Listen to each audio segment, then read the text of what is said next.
नाज़रीन, खुदावंद यीशु मसीह नासरी के नाम में आप सबको सलाम।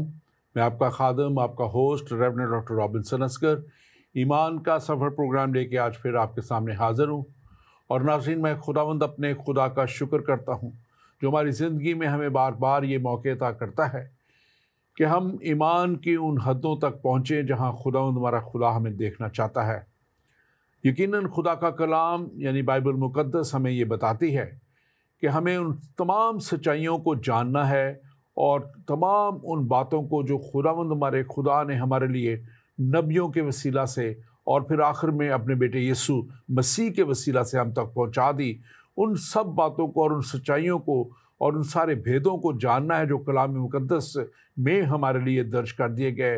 यानी बाइबल मुक़द्दस में हमें बता दिया गया कि हमें किन किन हालात से गुज़रना है, कैसे खुदा के साथ चलते रहना है और कैसे उन रास्तों पे चलते हुए जो खुदा की तरफ से हमारे लिए मुकर्रर कर दिए गए हैं हम हमेशा की ज़िंदगी तक पहुंच सकते हैं।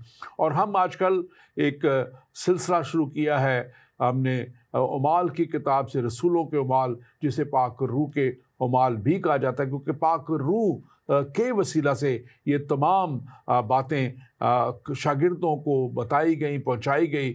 और उससे पहले यीशु मसीह ने, जैसे हमने पिछले प्रोग्राम में बताया, कि आसमान पर जाने से पहले 40 दिन तक वो अपने शागिर्दों को भेद की बातें बताते रहे। यानी वो बातें जो पहले वो तमसीलों में अपने शागिर्दों से और लोगों से बयान करते थे, वो अपने शागिर्दों को वो बताते रहे। और फिर खुद कैसे हम देखते हैं कि वो बातें शागिर्दों ने तमाम दुनिया तक ले जाने के लिए, जैसे यीशु मसीह ने कहा था, अपने आप को तैयार किया। और आज हम इसी सब्जेक्ट पे बात करने को हैं। और हम देखते हैं कि जब यीशु मसीह आसमान पर उठाए गए तो शागिर्द वहाँ से निकले और शागिर्द वापस आए यरूशलेम में, उस जगह पे जो उनकी जहाँ पे वो रहते थे।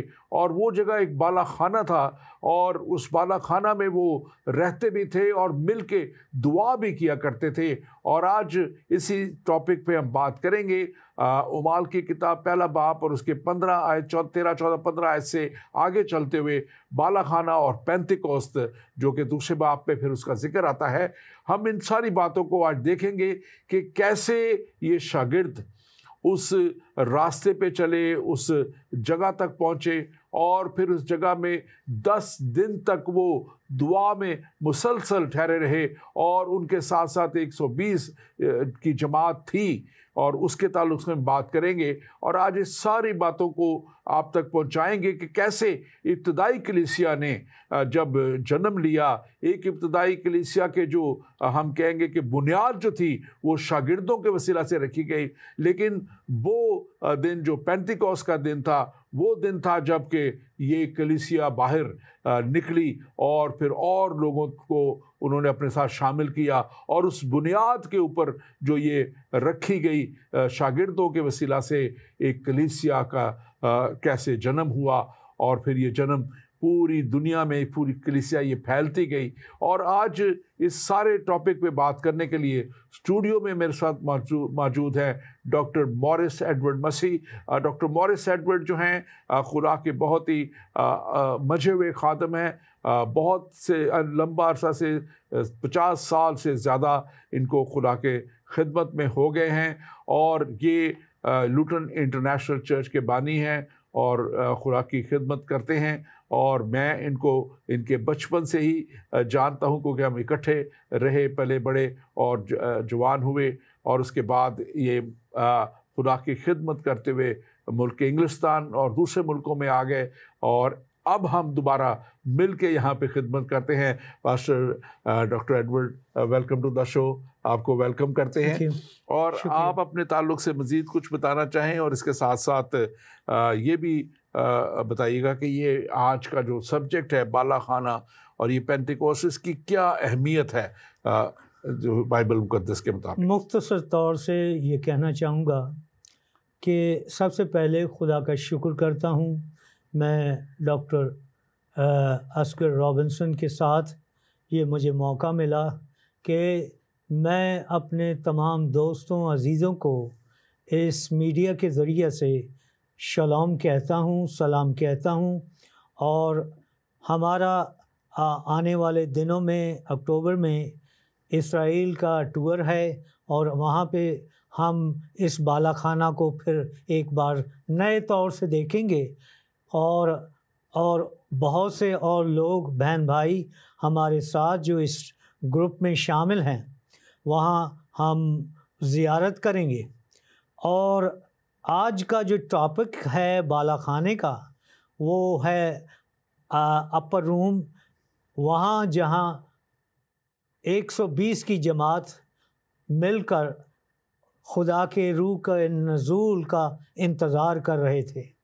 तो मैं अपनी शख्सी तौर से कि मैं मुल्क पाकिस्तान लाहौर से जहाँ हम शुरू से रहे और जहाँ मुझे यस्सु का दीदार हुआ और यस्सु ने मुझे अपनी खिदमत के लिए चुना और 50 साल से भी ज़्यादा अरसा से अभी मैं 20 बरस का नहीं था जब मुझे यस्सु का दीदार हुआ और यस्सु ने मुझे अपनी खिदमत के लिए चुना।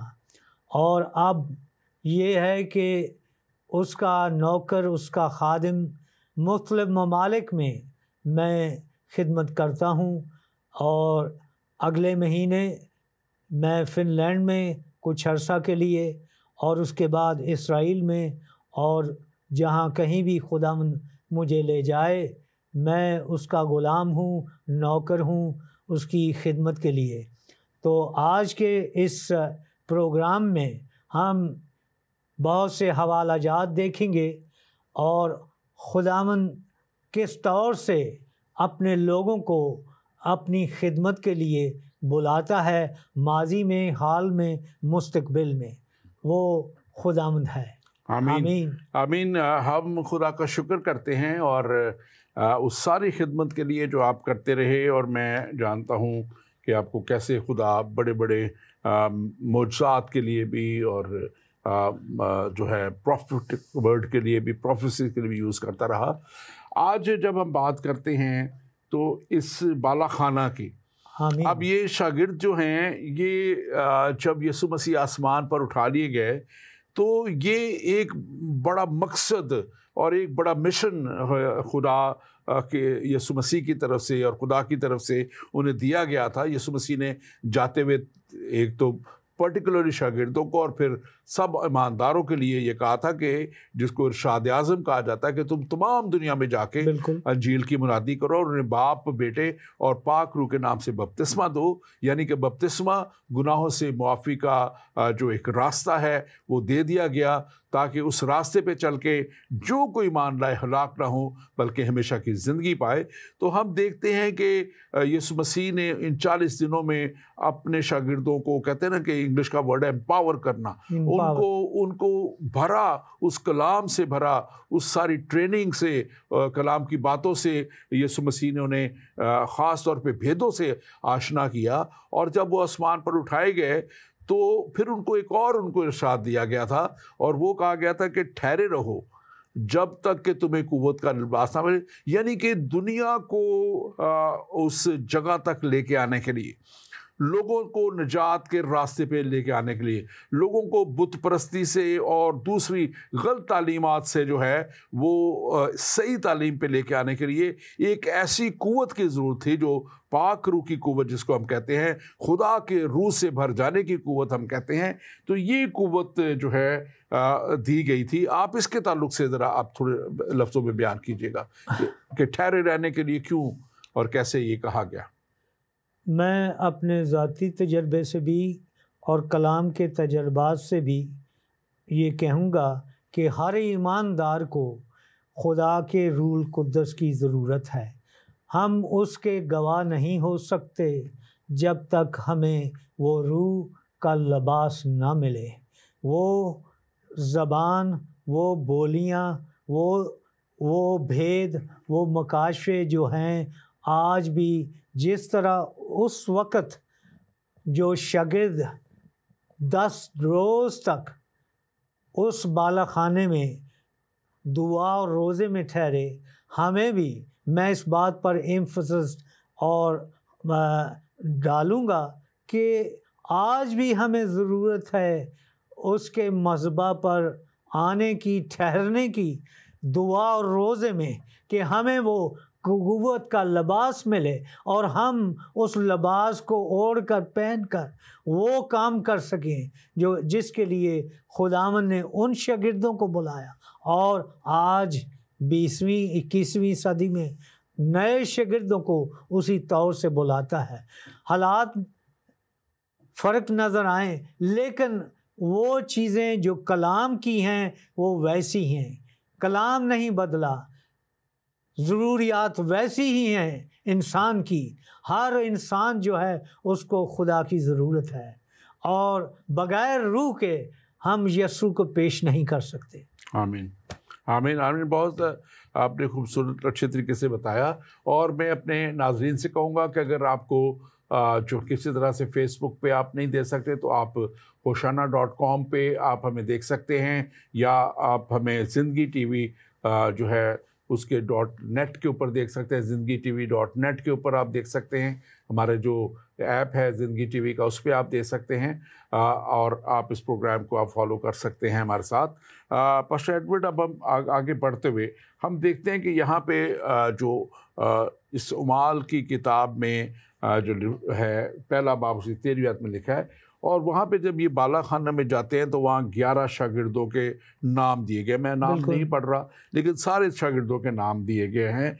और फिर मैं ये भी देखता हूँ कि उनमें जो है वो एक रूह में होके बिल्कुल उनमें एक अकॉर्ड था। हाँ, एक शागिर्द नहीं था, हम उसकी भी बाद में बात करेंगे, और वो बल्कि अभी भी हम करना चाहें तो कर सकते हैं। और वो यहूदा इस्करियोती था जो 12 शागिर्दों में से एक नहीं था।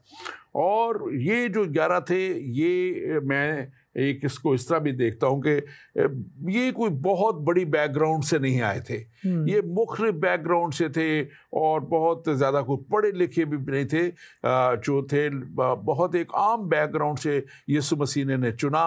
और जैसे एक इनमें से जो था जो नथानियल, जिसको बाद में बर्तमाई का नाम दिया गया, वो एक आर्किटेक्ट था, लेकिन नाकाम ज़िंदगी उसकी थी क्योंकि वो बहुत बड़े प्रोजेक्ट उसके फेल हुए थे। और वो फिर जब यीशु में आया तो कैसे वो एक कामयाब शख्स बन गया, यानी कि रूहों को जीतने वाला बन गया। और मैं यहाँ पे इस तरह भी देखता हूँ कि आज बहुत से लोग नाकामियों में हैं। बहुत से लोग, ये शागिर्द भी जो थे कुछ मछेरे थे और वो मछलियाँ भी बड़ी मुश्किल से पकड़ पाते थे, लेकिन जब यीशु मसीह में आ गए तो कैसे वो कामयाब एक ना सिर्फ शख्स बन गए, बल्कि रहती दुनिया तक उनका नाम बाइबल मुकद्दस में, अंजील मुकद्दस में आ गया। और वो बहुत बड़ी एक ज़िंदगी गुजारने वाले और दुनिया को बदलने वाले बन गए। जबकि ये शख्स जो यहूदा इस्करियोती था, ये एक लालच करने वाला शख्स, और जिसने यीशु मसीह को पकड़वाया, ये हमेशा की हलाकत में चला गया। और ये जो शागिर्द हैं, ये इनके लिए लिखा है कि ये 12 तख्तों पर बैठ के, जब ये आखिरी आसमान की बादशाही आएगी तो ये 12 तख्तों पर बैठेंगे। आप इसके ताल्लुक से ज़रूर कहिए। एक थोड़ा सा मैं और इस कहना चाहता हूँ कि ये 12 जो शागिर्द थे, और इनके लिए यरूशलेम के 12 दरवाज़ों पर उनके नाम लिखे गए। ये 12 इस बात को जाहिर कर रहे हैं कि पुराने और नए अहदनामे को, क्योंकि याकूब के भी 12 बेटे थे और 12 ही खुदावंद यीशु मसीह के शागिर्द थे। और इन 12 शागिर्दों में से सिर्फ एक शागिर्द यूहन्ना आरिफ जो है, उसको जो मुल्क बदर या जो भी कहें हम, निकाला गया और उस जजीरे में रखा, पतमस के जजीरे में। बाकी सब शागिर्द जो हैं वो तलवार से हलाक हुए, शहीद हुए। और ये वो शागिर्द हैं जिनके नाम जो हैं मुकाशवा की किताब में, कि उनके नाम 12, मैं यरूशलेम में 12 जा चुका हूँ और यरूशलेम के 12 दरवाज़े हैं, और उन एक यरूशलेम जो है ज़मीन पर है और एक यरूशलेम आसमान पर, और उस यरूशलेम के दरवाज़ों पर इनके नाम लिखे हुए हैं। इसी तरह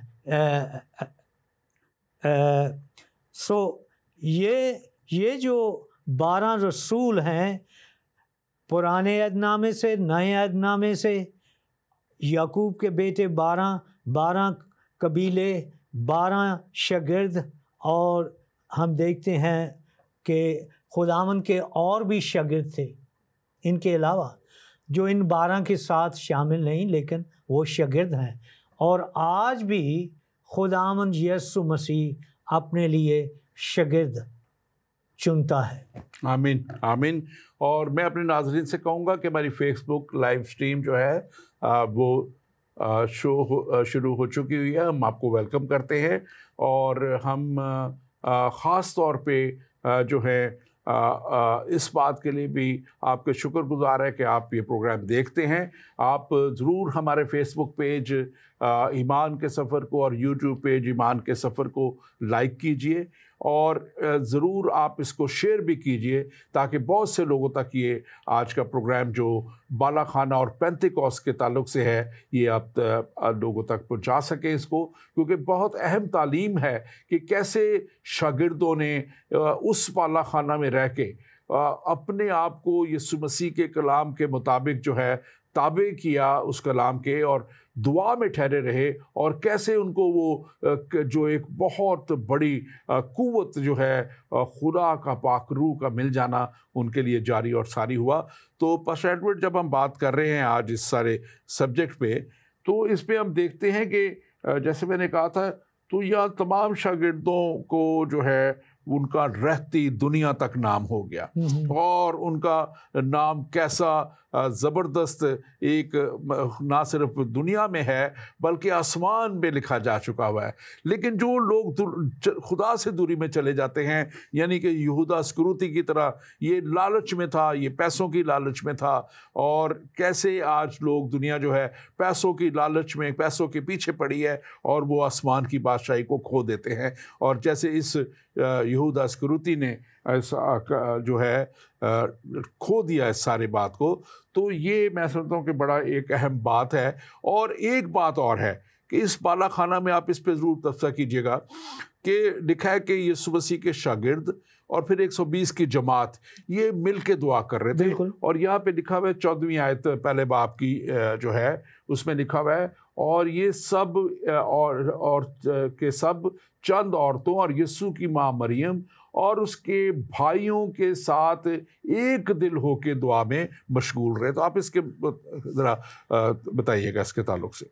देखिए, यहाँ पे हम इसके और भी हवाले हैं मरकज़ में भी, कि खुदावंद यीशु मसीह एक जगह कलाम सुना रहे थे, तो बहुत भीड़ थी, और वहाँ पे भीड़ में से कुछ लोगों ने कहा खुदावंद से कि तेरे भाई बहन तुझसे बात करना चाहते हैं। खुदावंद ने कहा कि मेरे बहन भाई वो हैं जो मेरे खुदा का, मेरे बाप का कलाम सुनते हैं। तो मैं दूर नज़दीक अपने दोस्तों से जो आज इस मीडिया के वसीला से सुन रहे हैं, मैं उनसे कहूँगा कि आप भी खुदावंद यीशु मसीह के बहन भाई बन सकते हैं। जब आप खुदा के कलाम को सुनेंगे, उसको दिल में लेंगे, तो फिर मैं आपसे कहूँगा कि बहुत यहाँ कोई रॉकेट साइंस नहीं है। सिर्फ ये है कि जैसा पतरस ने आगे चल के कहा, वो लोग जो थे पतरस से कहने लगे कि अब हम क्या करें, तो पतरस ने उनसे कहा तौबा करो।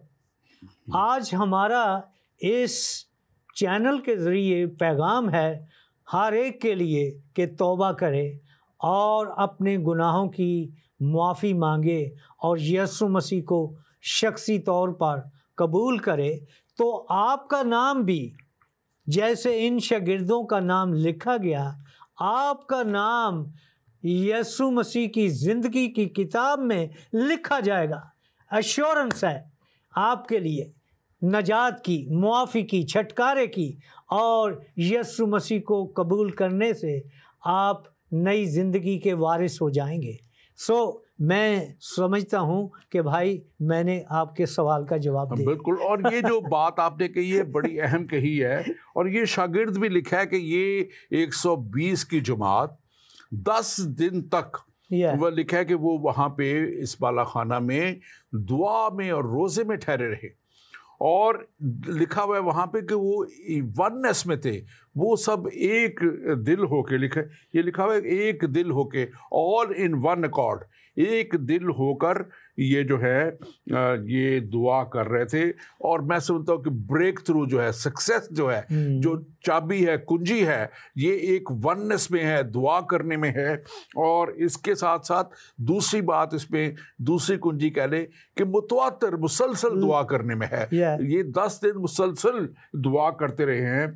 और मैं समझता हूँ कि अगर ब्रेक थ्रू जिंदगियों में चाहिए, अगर आपकी ज़िंदगी में कहीं, आज मैं ख़ास तौर पे अपने नाज़रीन से कहूँगा, अगर आप मसाइल में हैं, अगर आप मुश्किलों में हैं, दुखों में हैं, तकलीफ़ों में हैं, अगर आप किसी तरह के ब्रेक थ्रू अपनी ज़िंदगी में चाहते हैं, कारोबार में चाहते हैं, तो मुसलसल दुआ करने की ज़रूरत है। और इब्लीस के सारे कलों को मस्मार करने के लिए दुआ ही है जो एक ऐसा हथियार है जिसको आप इस्तेमाल कर सकते हैं। तो डॉक्टर एडवर्ड, आप बताइएगा, आप कुछ कहना चाह रहे हैं, आप ज़रूर इसमें कहिएगा। बालाखाने के ताल्लुक से मैं कहूँगा कि कलाम मुक़द्दस में 120 की जमात थी, और वो लगातार दुआ, और एक ये ना सिर्फ दुआ बल्कि वो रोज़ा में ठहरे हुए थे।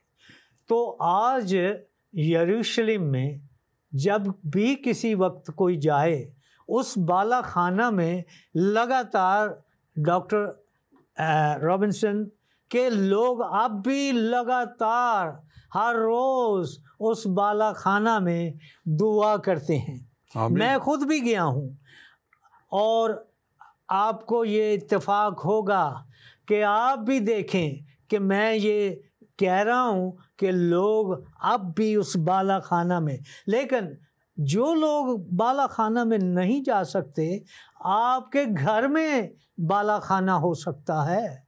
मेरे एक कमरे में भी एक बालाखाना है जहाँ मैं अकेला बैठकर सुबह को अल सुबह मैं अपने यीशु को अपने सामने देखता हूँ, पुकारता हूँ।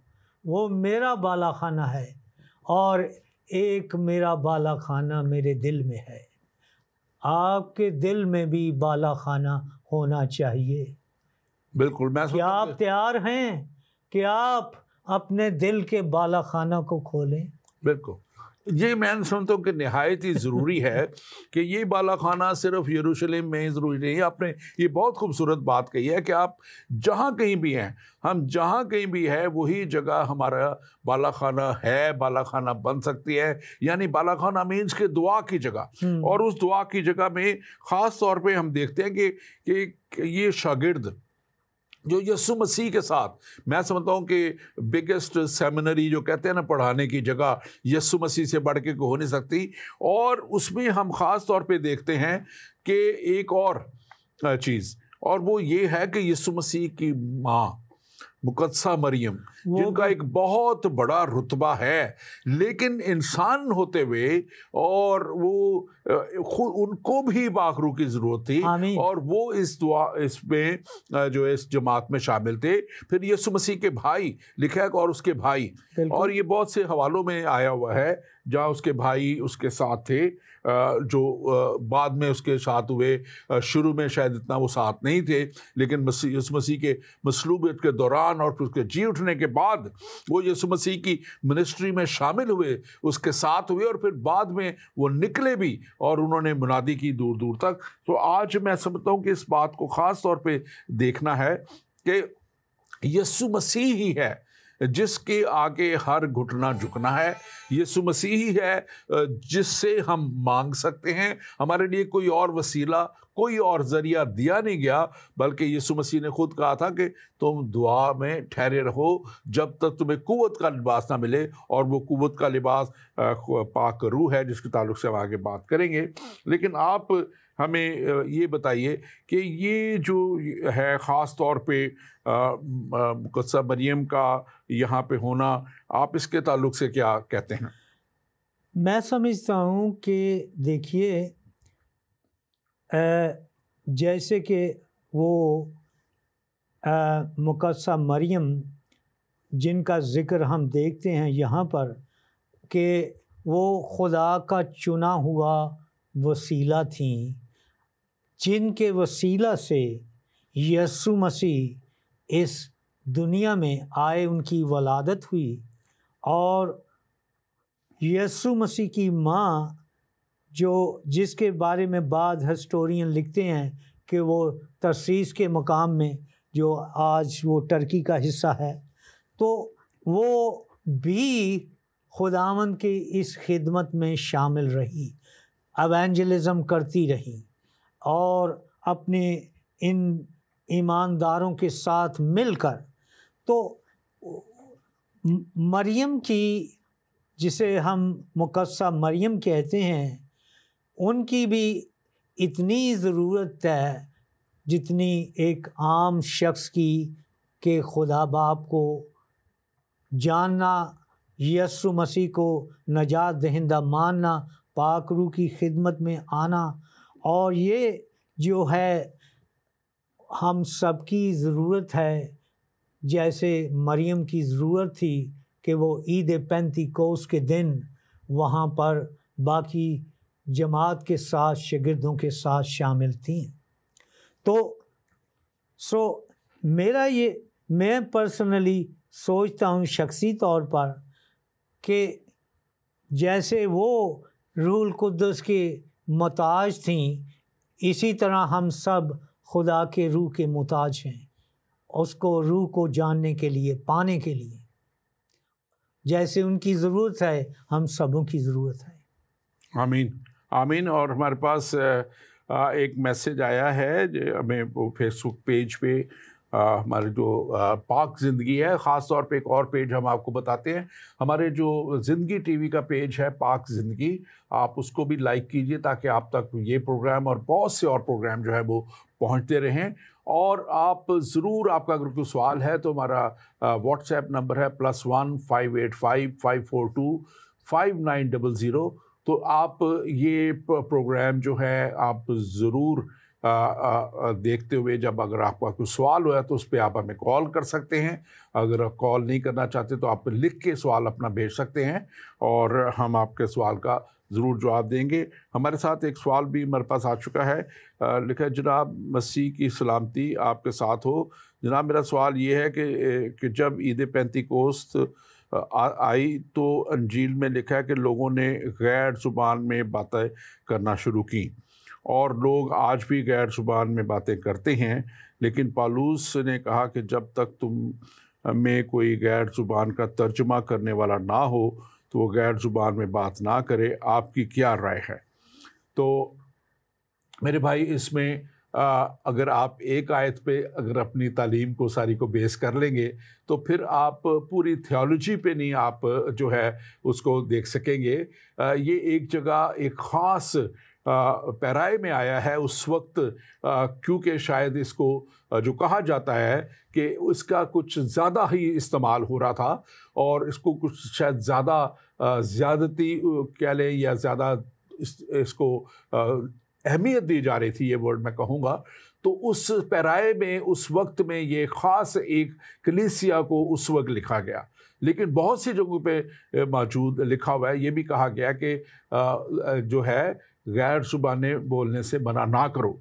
बहुत जगह लिखा गया है कि वो गैर ज़ुबान बोलने लगे, और कई जगह पे लिखा है कि वो तर्जुमा करते थे। कई जगह तर्जुमे का कोई जिक्र नहीं है, आप उमाल की किताब में पढ़ लीजिए, वहाँ पे आपको मिलेगा कि कई बहुत सी जगहों पे लिखा है कि और वो गैर ज़ुबान बोलने लगे। तो कहीं भी बोलने से मना नहीं किया गया, सिर्फ ये ख़ास जगह पे एक ख़ास पैराए में ये बात की। डॉक्टर मॉरिस एडवर्ड, आप इसके ताल्लुक से क्या कहेंगे? मुझे खुदावंद का शुक्र है कि उसने मुझे इस लायक समझा कि मुझे उसने गैर ज़बानों का तर्जुमा दिया है। तो मैं तर्जुमा भी करता हूँ, मैं बोलता भी हूँ, और मैं लोगों को जो ईमानदार हैं उनको इस बात के लिए ये भी इनकरेज, हौसला अफजाई करता हूँ कि आप खुदावंद से तर्जुमा मांगे। तो ये खुदावंद की मेहरबानी है कि मैं अपने ज़ाती तजर्बे से बोल रहा हूँ, और अगर आप खुदा से मांगेंगे उस ज़रूरत में, जब आप गैर ज़बान बोलें तो खुदावंद आपको तर्जुमा दे फिलफौर। सो ये जो है हमारी तरक्की के लिए है। गैर ज़बानें बोलना रूहानी तरक्की है, गैर ज़बानों में तर्जुमा हमारी तरक्की है। और कलीसिया की अगर मेरी तरक्की नहीं हुई तो मैं आपकी तरक्की कैसे कर सकता हूँ? बिल्कुल बिल्कुल। और जो बात उनका सवाल था वो ये था कि ये बोलना चाहिए, और मैं फिर से कहूँगा कि बिल्कुल अगर खुदा ये आपको देता है तो फेक ये ज़ुबान, मुझे भी बहुत साल पहले 25 साल हो गए ये तजुर्बा हुआ, और उसके बाद खुदा तर्जमे के लिए भी इस्तेमाल जब कभी करता है वो ज़रूर हम उसको भी लेते हैं। गिफ्ट है, ये गिफ्ट है, और एक गिफ्ट खुदा दे दे आपको, 2 गिफ्ट दे दे तो ये जैसे जितने भी दे दे गिफ्ट वो खुदा की तरफ से है, लेकिन इसमें कोई हर्ज नहीं अगर आपको गैर ज़ुबान। और पेंटिकोस के दिन देखेंगे जब वो अभी हम आएंगे इसके आगे तो आपको मज़ीद बताएंगे, इसका हमारा नेक्स्ट स्टेप वही है। तो उसमें देखेंगे वो गैर ज़ुबानें जब बोलने लगे थे शागिर्द, तो वो गैर ज़ुबानें बोल रहे थे, वो तर्जुमा नहीं कर रहे थे, लेकिन ये खुदा की बड़ी कुदरत थी कि वो 17 नेशनैलिटी थी, मुल्कों के लोग थे वहाँ, और वो हर कोई अपनी ज़ुबान समझता है। इसको अब तफसीलन आगे जाके बयान करेंगे। तो डॉक्टर एडवर्ड आगे बढ़ते हुए फिर हम उस तरफ भी आते हैं, पेंटिकोस के दिन की तरफ भी। तो ये हम देखते हैं कि जब नबूवत है इसका पूरा होना जो है उसके लिए हम देखते हैं कि हज़रत दाऊद ने भी उनके भी और बहुत सी प्रोफेसीज जो थी, ये यहाँ पे लिखा है 16-17 आयत, क्योंकि हम जरा इसको सिस्टमेटिक थोड़ा सा तेज करेंगे। हाँ जी। तो उसमें करते हुए लिखा है कि वो 120 की जमात खड़े होकर कहने लगे, भाइयों ये नविश्ता पूरा होना ज़रूर था जो रूल कुद्स ने दाऊद की ज़ुबानी कहा। तो हम देखते हैं कि ये नविश्ता, आप इसको थोड़ा सा बयान कर दीजिए, नविश्ता क्या था और ये कैसे पूरा हुआ? नविश्ता जैसे हम कहते हैं स्क्रोल और कलाम जो दाऊद नबी ने पहले से, यानी इन बातों के होने से पहले नबूवत के तौर पर, तरीके पर ये जो यहाँ मरकूम हुआ है कि जो रूहुल कुद्दस ने दाऊद की ज़बानी यहूदा के हक़ में, और यहाँ यहूदा अस्कर यूती के बारे में ये नविश्ता दाऊद नबी ने बहुत पहले पुराने अहदनामे में इसका ज़िक्र किया, और वो नबूवत पूरी हुई, नविश्ता पूरा हुआ, वो बातें जो दाऊद ने कही थी वो पूरी हो गई। अच्छा ठीक है, एक सवाल और है, इसको भी आप ले लें फिर हम आगे बढ़ते हैं। आप बल्कि इसका जवाब दे दीजिए। हमारी बहन है मेरी पॉल, वो लिखती हैं कि उनका सवाल यह है कि मुकद्दसा मरियम यूसुफ से मंगनी हुई, क्या यूसुफ पहले से शादीशुदा थे? और फिर उनका साथ ही सवाल है कि मुकद्दसा मरियम क्या आसमान पर गई, जिंदा आसमान पर उठाई गई? उनका दूसरा सवाल ये है, जिंदा यानी कि जिंदा आसमान पर गई? नहीं, देखिए आप जो सवाल कर रही हैं, पहला सवाल जो है उसके बारे में कि क्या फिर से दोहराएं? जो यूसुफ, हज़रत यूसुफ थे, क्या पहले शादीशुदा थे? वो शादीशुदा नहीं थे, बिल्कुल नहीं थे। ये यहाँ आपका ये पहले सवाल का जवाब यही है कि वो कंवारे थे, शादीशुदा नहीं थे। दूसरा सवाल है कि क्या मुकद्दसा मरियम आसमान पर जिंदा गई? नहीं, जैसे आम बंदे ईमानदार शागिर्द उनकी डेथ हुई वैसे ही उनकी भी डेथ हुई हैं। आगे तीसरा जो है वो आपने कि वो दरमियानी नहीं है जैसे यीशु मसीह, क्योंकि अब्रानियों के ख़त में लिखा है कि खुदा और इंसान के दरमियान सिर्फ यीशु मसीह जो है वो दरमियानी है, जो हमारा अच्छा सरदार काहिन है। बिल्कुल। सो मरियम जो है, हज़रत मरियम, वो हमें हमारी दरमियानी नहीं है, क्योंकि खुदा के कलाम की ये तालीम है कि यीशु मसीह जो क्रूस पे सारे जहान के लिए चढ़ा वो दरमियानी है। उन्होंने खुद यीशु मसीह ने कहा था कि राह और हक और जिंदगी मैं हूँ, मेरे वसीला के बगैर कोई भी बाप के पास नहीं जाता। ये यीशु मसीह के अपने अल्फाज हैं, इसलिए हम किसी दूसरे की बात नहीं कर सकते, किसी और की बात नहीं कर सकते। मैं आपको, अपने नाज़रीन को ज़रूर कहूँगा कि हमारे लिए बहुत ही मुक़द्दस मकाम है मुक़द्दसा मरियम का। वो एक बहुत बड़े मकसद के लिए चुनी गई। उन्होंने अपने आप को नेक और पारसा और पाकीज़ा रखा। ये उनका बहुत बड़ा एक मकाम है जो रहती दुनिया तक औरतों में सबसे मुक़द्दम मकाम उनका है। लेकिन जो बात है, अगर आप देखें बाइबल मुक़द्दस में, तो इन्हीं याद के बाद उनका कहीं जिक्र नहीं है, कहीं भी उसका जिक्र बाइबल में मौजूद नहीं है। और हम ऐसी रवायतों के ऊपर किसी तरह भी नहीं जाते जिनका जिक्र बाइबल में नहीं है। तो इसलिए आप इस बात को, जो अब हम जो सवाल है इसको, मेरा ख्याल है आपको काफ़ी इसका जवाब मिल गया है। हम आगे बढ़ेंगे। अब ये हम क्विकली जाएंगे डॉक्टर एडवर्ड।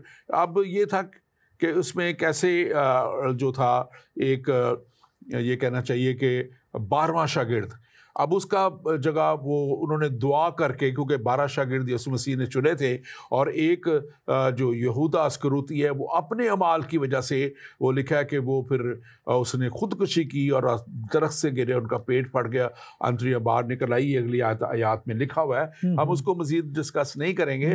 लेकिन आप ये बताइए कि उनकी जगह मतिया को चुना गया, तो उसका थोड़ा सा उसको बयान आप कीजिएगा, फिर हम पेंटिकोस की तरफ जाएंगे। क्योंकि वो शागिर्द ने कहा, पतरस जो लीडर था, रहनुमा था, उन्होंने कहा, सबसे उनका इकट्ठा जो था ये फैसला कि यहूदा की जगह वो शख्स चुने जाएं जो यीशु मसीह की मौत और जी उठने के गवाह हैं और उससे पहले की खिदमत में शामिल रहे, और वो अब इस जगह, उस यहूदा की जगह को, उस ऑफिस को लें। और वो दफ्तर जो था, जो ऑफिस था, यहूदा छोड़ गया।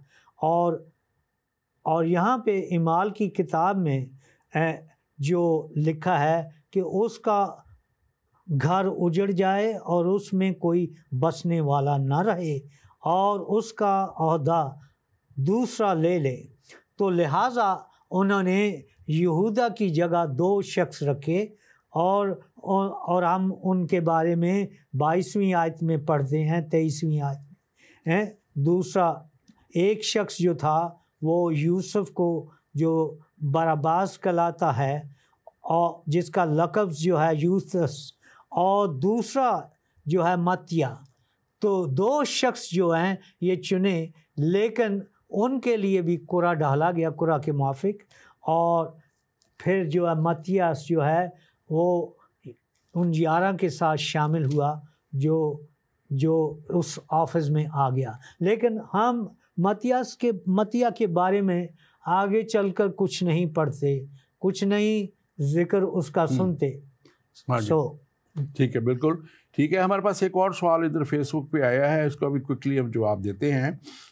यहाँ हमारे साथ तबीता डेविस हैं और इन्होंने लिखा है why it is believe that Jesus Christ has no sibling, कि यीशु मसीह के और कोई बहन भाई नहीं थे। ये एक कुछ एक फ़िरका ऐसा है जो इस पे बिलीव करता है, लेकिन हम क्योंकि कलाम के मुताबिक चलेंगे तो कलाम में मैं आपको हवाले देता हूँ। एक तो हवाला यहाँ पे अभी हमने पढ़ा उमाल की किताब में से, दूसरा आप लिख लीजिए मत्ती की इंजील उसका 12वां बाब 46 और 47 आयत, फिर मरकस की इंजील उसका 6 बाब 3 आयत, फिर यूहन्ना की इंजील उसका 7 बाब उसकी 3 और 5 आयत, फिर पहला करंथियों उसका 9 बाब और उसकी 5वीं आयत, गलतियों पहला बाब 19 आयत, और ज़बूर जो है 69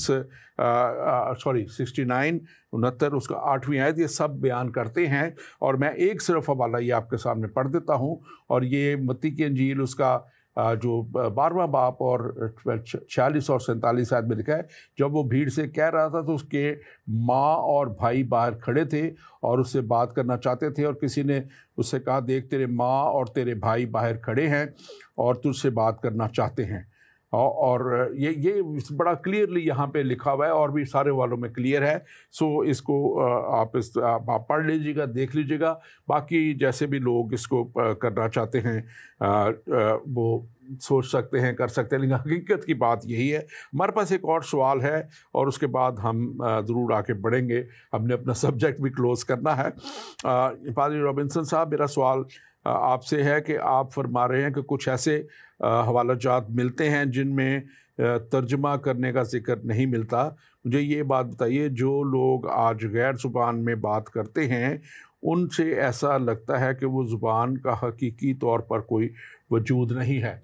तो जाहिर है, अगर मेरे भाई आपको या बहन आप जो भी हैं, आपको अगर कोई ज़ुबान आती नहीं तो आपको यही लगेगा कि उसका कोई वजूद नहीं है। जैसे ये अभी हम पेंतिकोस्त पे जाने वाले सवाल आ रहे हैं, हम आपके जवाब दे रहे हैं।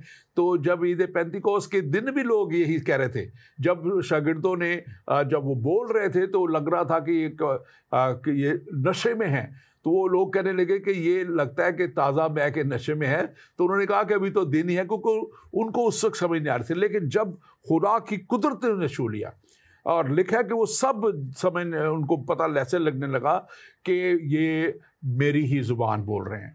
अब आप देखें कि वहाँ पे लिखा हुआ है, मैं इस वाले की तरफ हम सीधा इसके बाद चले जाते हैं, कि वहाँ पे लिखा हुआ है कि वो बोल रहे थे, ज़ाहिर है एक ही शख्स लीड उस वक्त कर रहा होगा, तो वो जब एक शख्स लीड कर रहा था तो 17 मुल्कों के लोगों को कर रहा था कि हमारी ही ज़ुबान बोल रहे हैं।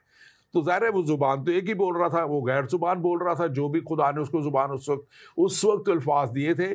तो ये एक खुदा का बहुत बड़ा मिरेकल है जो होता है। और गैर ज़ुबान जब किसी मेरे सामने भी अगर कोई ऐसी ज़ुबान बोली जाएगी तो मुझे उसकी समझ नहीं आएगी, तो लगेगा कि शायद ये पता नहीं कोई ज़ुबान है या नहीं है। लेकिन हकीकतन ये कलाम कहता है कि अगर मैं आदमियों और फरिश्तों की ज़ुबानें बोलूँ और मोहब्बत ना रखूँ, अगर आप पढ़ लें जो करंथियों के 13 बाब है उसमें, और आपको ये सारा इसका मिल जाएगा कि ये सब ज़ुबानें हैं खुदावन की तरफ से हैं। पास्टर एडवर्ड, हम आगे बढ़ते हुए चलते हैं। अब ये लिखा हुआ है यहाँ पे जब हम जाते हैं पेंतिकोस्त की तरफ, तो ये लिखा हुआ है कि वो 50 दिन के बाद ये दिन आता है पेंतिकोस्त का, और ये एक ईद पेंतिकोस्त है जो यहूदी मनाते हैं, और आप भी मना रहे हैं। आप भी मनाते हैं, बिल्कुल बिल्कुल। और ये उस दिन वो लिखा है कि ये जब दुआ कर रहे थे 40 दिन यीशु मसीह को जो है उस ईद के जब यीशु मसीह को मसलूब किया गया, और उसके बाद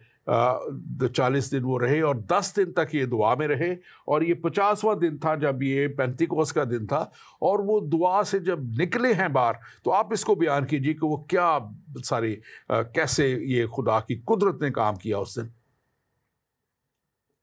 ये सब कुछ मेरे अजीज़, यहाँ पे हम कलाम मुक़द्दस को देखते हैं कि उसके सबूत, और दूसरी बात योएल नबी, जिसको हम पुराने अहदनामे में 2 बाब उसकी 28 आयत में योएल नबी की नबूवत जो है वो अमाल 2 बाब और उसकी पहली दूसरी आयत में हम योएल नबी की नबूवत को पूरा होते देखते हैं।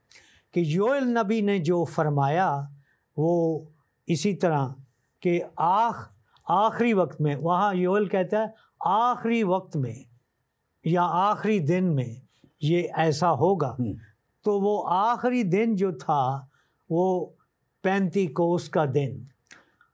खुदा जब भी कोई काम करता है, और मैं पुराने अहदनामे की एक स्टडी कर रहा हूँ हिजकियल की किताब में, तो हिजकियल जो है वो दिनों महीनों का जिक्र करता, और मैं अपनी अहलिया से कह रहा था कि देखें ये नबी हर दिन, हर साल, हर महीने का जिक्र करता है कि खुदा का कलाम उस दिन मुझ पर आया।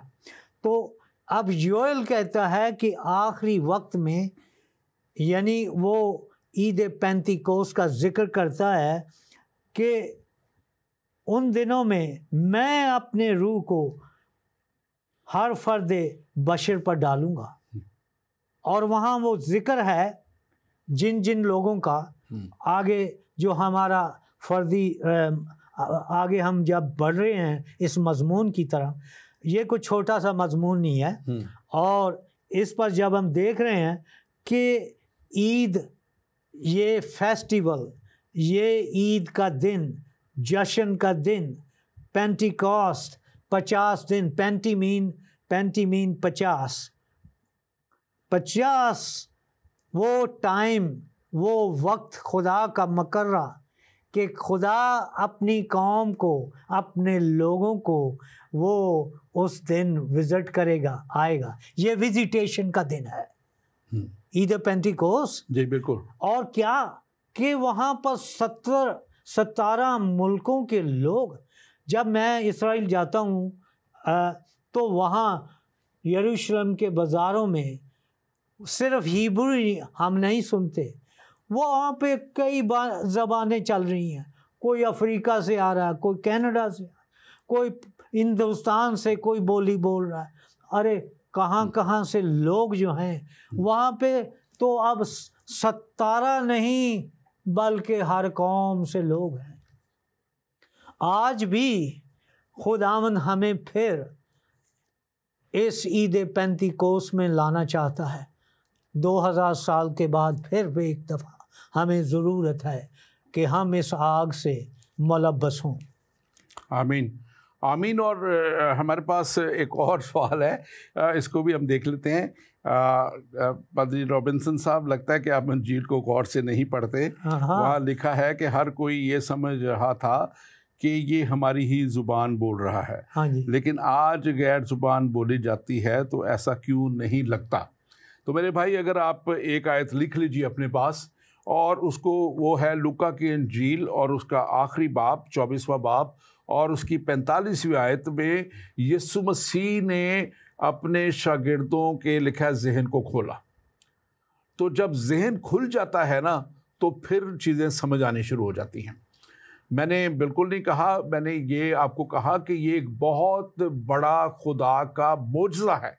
जैसे खुदा बड़े बड़े मोजात करता है, क्योंकि उस वक्त पतरस जो है वो लीड कर रहा था, बाकी भी बोल रहे थे, लेकिन ज़ाहिर है जब कोई मजमे को खिताब किया जाता है तो एक होता है जो लीड कर रहा है। तो जब एक शख्स बोल रहा होगा, एक ज़ुबान उसके मुंह से निकल रही हो उस वक्त होगी, तो फिर कैसे 17 मुल्कों के लोगों की एक ही लग रही थी।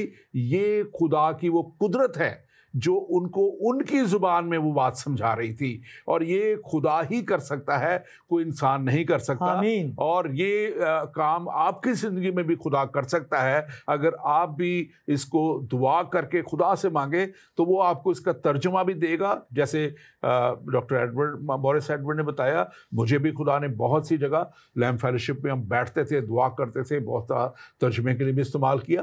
खुदा करता है, खुदा बताता है, लेकिन जो पहला सवाल था कि ये गैर ज़ुबानें समझ जो है वो वाकई ही नहीं आती, और ये गैर ज़ुबानें समझ इसलिए भी नहीं आती, ये बड़ी डीपर इसकी फर्दर स्टडी है, क्योंकि जब हम गैर ज़ुबानों में इंसान को भी बात करता है तो वो अबलीस को और उसके सारे फरिश्तों को समझ नहीं आती। वो खुदा के साथ, उसका लिखा है कि ये खुदा के साथ उसका डायरेक्ट राब्ता होता है उस वक्त, और वो खुदा से बातें करता है। गैर ज़ुबानों में बात करने वाला खुदा से बातें कर रहा होता है, आपसे नहीं बातें कर रहा होता, वो मुझसे नहीं कर रहा होता, इसलिए हमें समझ नहीं आती।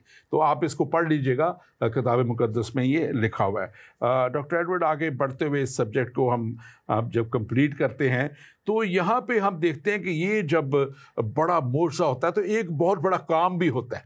सिर्फ गैर ज़ुबानें उन्होंने सुनी और समझी नहीं है, लिखा है कि उनके दिल पर चोट लगी, और उन्होंने क्या जो लिखा है कि उस दिन जो है 3000 लोग जो हैं उन्होंने खुदा के कलाम को कबूल किया।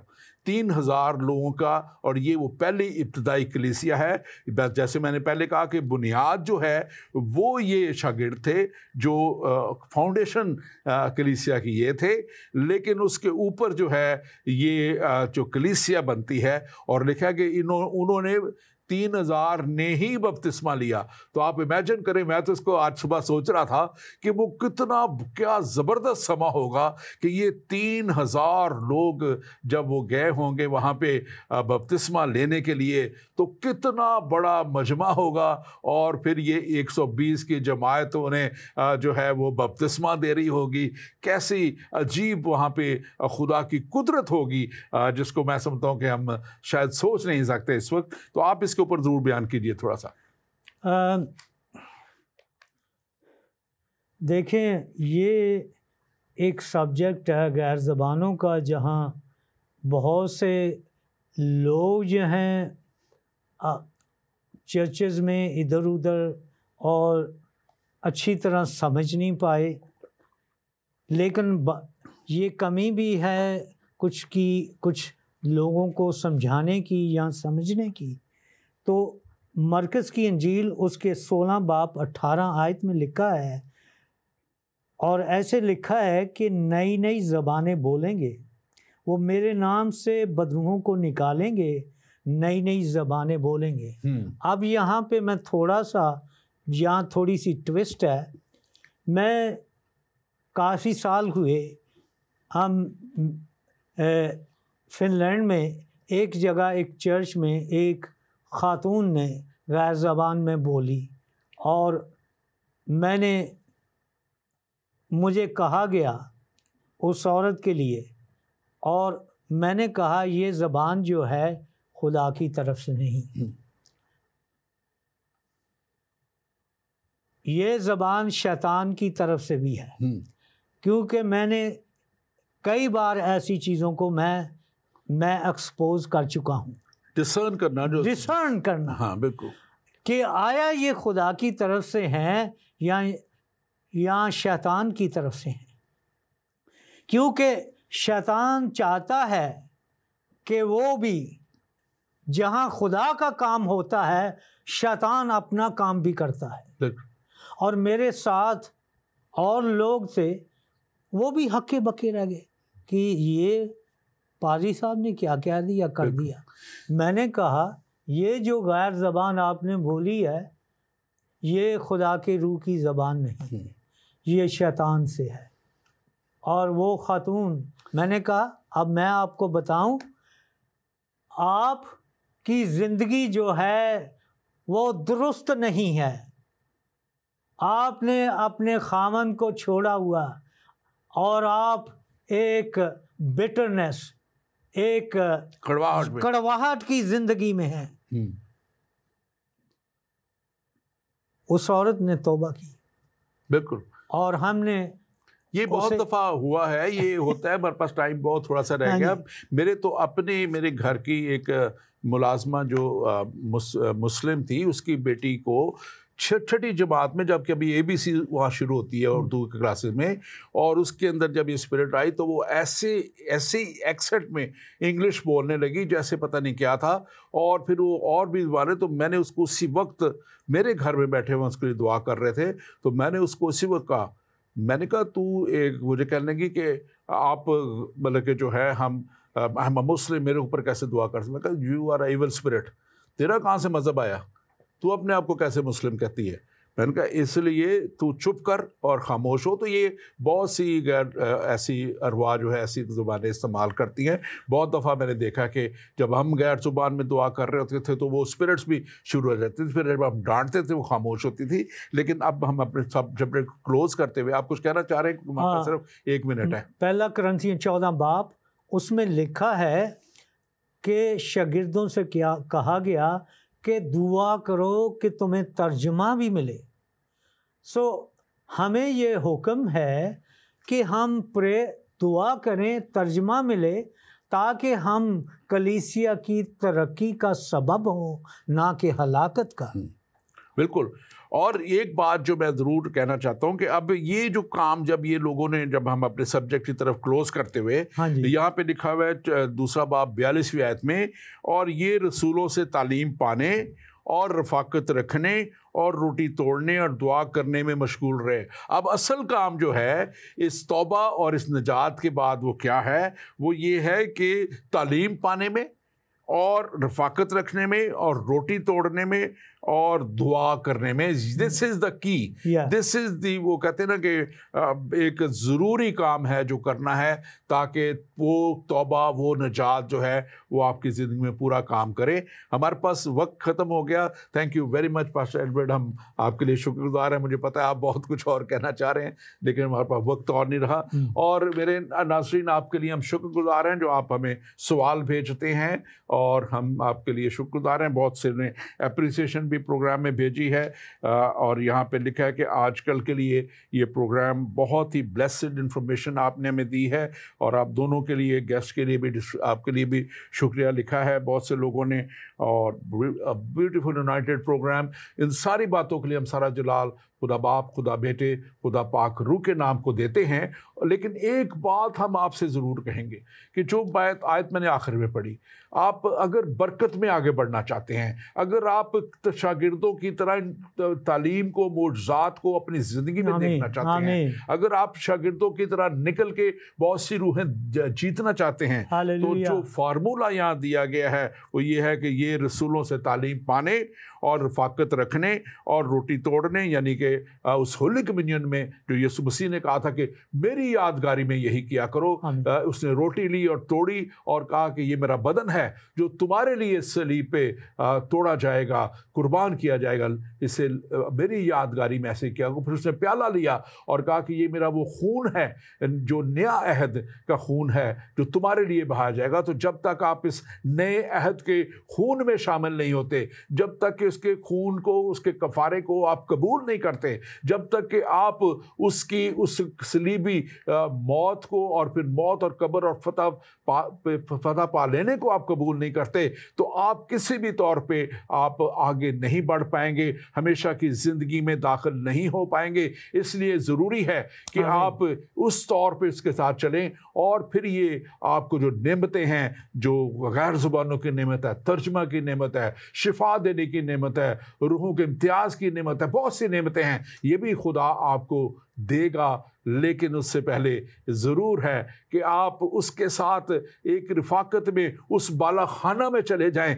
जैसे कि डॉक्टर एडवर्ड मॉरिस एडवर्ड ने कहा कि वो बाला खाना आपका घर हो सकता है, आपके घर की एक ख़ास जगह हो सकती है, कोई जगह जो आप मखसूस कर लें, वहाँ बैठ के दुआ करें और उस बाला खाना में आप देखेंगे कि आपके ऊपर खुदा की कुदरत आएगी और वो पेंतिकोस्त का दिन भी आपके लिए वहाँ ही जो है खुदावंद आपके लिए उंडेल देगा, उसकी बरकतें, उस पेंटिकॉस्ट के दिन की बरकतें उंडेल देगा और आप उस बड़ी कुदरत में आगे बढ़ेंगे जहां पे आप रूहों को जीतने वाले बन जाएंगे। और आज अगर आप किसी गैर मजहब से हैं, आप इस कलाम को सुन रहे हैं, तो आपके लिए कलाम यही है कि आप यीशु मसीह को अपना ज़ाती नजात दहिंदा कबूल करके, उसके कफारे को कबूल करके, जैसे इन लोगों ने पतरस से कहा था कि हम क्या करें, तो पतरस से कहा था कि पछतौबा करो और रजू लाओ, तो आप तौबा कीजिए और रजू लाएं और खुदा की कुदरत को अपनी ज़िंदगी में आने दें, और वो वादों का सच्चा खुदा आएगा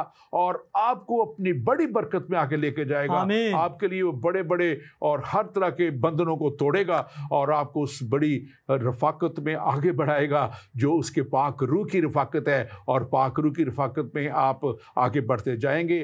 खुदावंद आपके साथ हो, खुदावंद आपको बड़ी बरकत दे और खुदावंद आपकी रहनुमाई करे। आमीन। आमीन।